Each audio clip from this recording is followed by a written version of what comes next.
udah hampir 100% sembuh, 100% sembuh.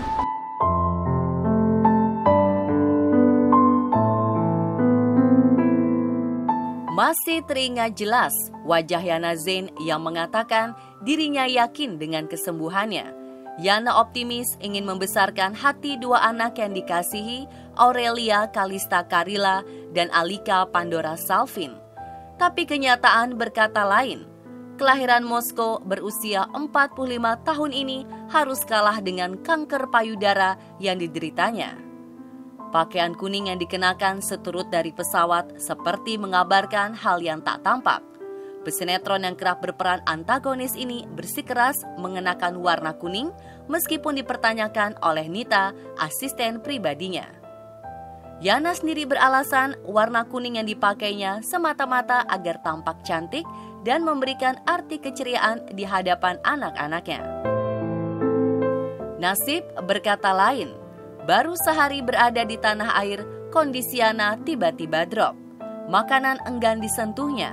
Matanya yang terus tertidur membuat keluarga khawatir, sehingga kemudian membawanya ke rumah sakit di kawasan Jakarta Selatan. Kondisi terus memburuk, bahkan sempat tersiar kabar hoax pada Rabu malam bahwa bintang tersanjung selama tahun 2001 hingga 2003 ini telah tiada. Sampai kemudian ia benar-benar harus berpulang pada Kamis pukul 1:05 dini hari. Sandiwara yang diperankan Yana telah berjalan dengan sempurna. Sebelum menemui keluarga dan wartawan di bandara, dirinya lebih dulu berhias di kamar mandi bandara. Upayanya itu berhasil mengelabui dengan menutupi benjolan di payudara dan tangannya. Ihwal kembalinya Yana dari Cina, padahal belum benar-benar sembuh, sang bunda Svetlana Zain memberikan penjelasan. Sebenarnya setiap negara itu masuk orang asing punya batasnya. Maupun di Indonesia juga begitu, di negara lain juga begitu. Jadi Yana mempunyai visa tinggal di Cina itu 4 bulan. Gak bisa perpanjang di Cina. Harus keluar dulu dari Cina baru bisa perpanjang visa. Jadi rencana Yana di Indonesia di sini gak lama visa perpanjang, dia balik lagi untuk pengobatan. Soalnya belum final ya, belum final. Tapi ya terjadi peristiwa seperti sekarang.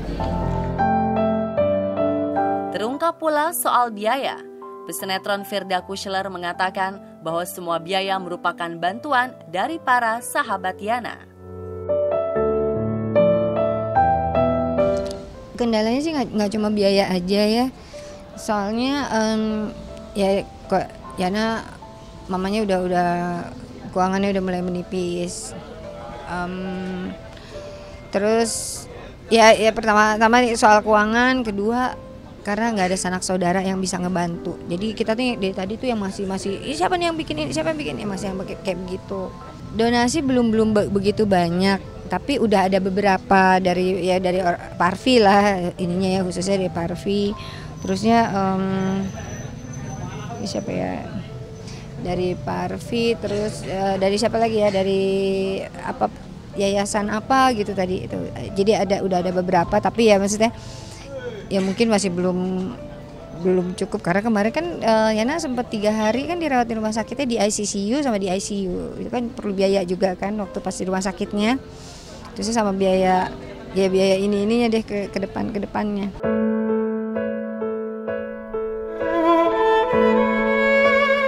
Yana sudah pergi meninggalkan kita, tapi pertanyaan tetap menggelayut tentang kondisi sesungguhnya.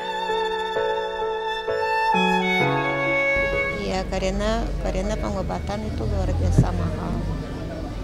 Ya, karena itu tabungan kita, harta milik kita jual semuanya untuk pengobatan. Ayo anakku, sayangku, Mama berdoa buat kamu. Mama sangat-sangat kehilangan kamu. Mama sudah seumur hidup nggak pernah berpisah. Tiba-tiba kamu pergi. Saya janji pada Yana mengurus mereka sebaik-baik. Jadi jangan khawatiran aku. Di sini banyak sekali mencintaimu. Dan kita semuanya ingat kebaikanmu waktu hidup. Jadi kamu berbahagialah di sana. Nah, itulah doa ibu kepada anaknya. Yana telah meninggalkan panggung sandiwara yang sesungguhnya. Dirinya telah memainkan perannya dengan sempurna. Kini, dia telah kembali kepada sutradara yang sesungguhnya, Tuhan Maha Kuasa. Kepergian Yana Zain mengingatkan kita pada rekan sepanggung Renita Soekardi. Tanggal 11 April lalu, Renita juga berpulang karena kanker payudara yang menyerang. 3 tahun mengidap kanker payudara dan sempat menghilang, namun kanker kian menyebar hingga paru-paru dan tulang. Sampai saat ini pun kita masih berdoa pada perkembangan kesehatan pedangdut Julia Perez. Pihak Jupe yang diwakili oleh sang manajer turut kaget atas kepergian Yana Zain. Saya sih sebenarnya mewakili dari keluarganya Jupe. Maksudnya karena dari pihak keluarga nggak bisa hadir, jadi saya datang ke sini. Terus saya juga kaget juga dengar kabar meninggal tadi pagi, karena semalam saya udah ngobrol sama keluarganya Jupe, sama adiknya. Saya bilang kalau Mbak Yana meninggal, tapi saya nggak pikir kayaknya nggak mungkin deh gitu loh, karena saya juga pernah dapat kabar Jupe meninggal, jadi kan saya nggak langsung cari tahu iya benar atau enggaknya gitu loh. Makanya saya cari tahu ternyata masih di ICU. Sebelumnya kan sempat ada planning Mbak Yana mau jenguk Jupe gitu, jadi saya agak kaget banget. Jupe itu mengenal sebenarnya pada saat itu sebenarnya sebelum sakit, waktu dia masih syuting.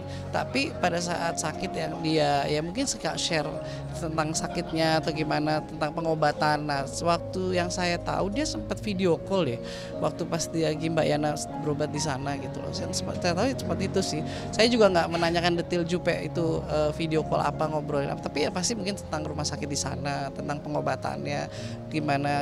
Jupe sempat senang sih pada saat di sana kondisinya Mbak Yana sempat membaik, karena yang mungkin Jupe sendiri karena udah video call jadi udah tahu kondisinya membaik gitu loh, jadi dia sangat senang banget gitu loh. Tapi ya belakangan ini kan karena kondisinya Jupe lagi menurun, jadi dia belum tahu informasi seperti apa gitu.